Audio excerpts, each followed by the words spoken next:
Hi guys, welcome back to Moran's Rants. Plenty of good information, a little bit of motivation, a whole lot of truth, no financial advice. A lot of people are asking me about this letter from Richard Newton to the board of directors for GameStop. Richard has a platform. Richard has the ability to write a letter like anyone else would. Anybody can reach out. I'm not saying you should or you shouldn't. It's my prerogative to say I would never.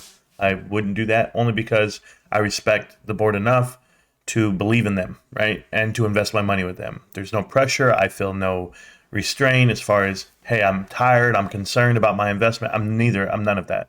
That letter seems very self-serving. It's coming from a YouTuber, not necessarily a stockholder. And I say that because he listed himself as that. Hey, Richard, we can agree to disagree on a lot of things. We're adults. We're GameStop investors. If that letter is meant to devise the community, it's not going to do that.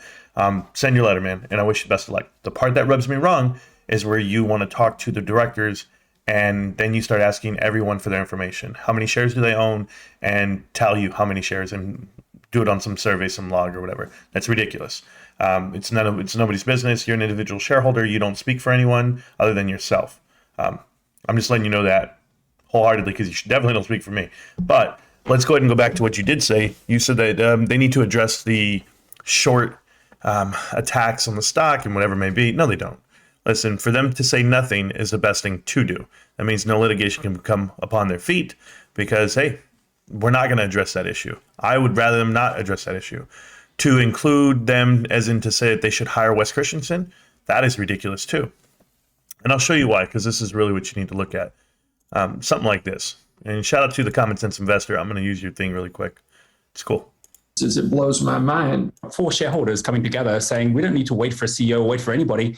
We'll basically clump the money together for the legal action. We'll take the legal action on behalf of everybody. And then that unlocks it straight away because now you can go out and take those actions as well. There is a movement about CEOs getting organized here that's going to change that playing field. And that message is going to be sent out to all the other CEOs who are doing nothing. And frankly, shame on them. And if they're doing nothing, then maybe a group of shareholders needs to come in and say, hey, can we pay for these analytics to figure out, do we have a case on if they don't? So ultimately, it's up to the CEOs who think this is being perpetrated against their company to take action. If not, a group of shareholders to try and take action.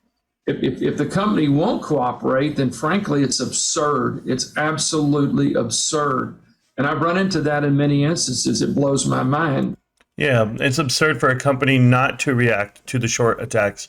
It's absurd for a company not to pay you, Wes Christensen, or a group of investors. This is my issue, guys, when you guys include everyone together. Wes Christensen has a track record. 2006, right here. Texas plaintiffs' lawyers, James Wes Christensen, the legal mind behind the rash of claims alleging naked short selling in penny stocks, appears to be quite the trader himself. And what did he do? He went ahead and traded the shares that he was paid. Right? CEOs got in line and they agreed to pay him in shares. He took payment in shares. He used that. He sold those securities. He's selling the securities himself, the ones that are being manipulated. Like, it doesn't make any sense. That's what he's done in the past. That's how he wants to get paid, or he wants to get paid with GoFundMes. You guys have seen this whole run. This guy's an ambulance chaser. He's looking at all these stocks and he's trying to manipulate people into feeling sorry for their investment.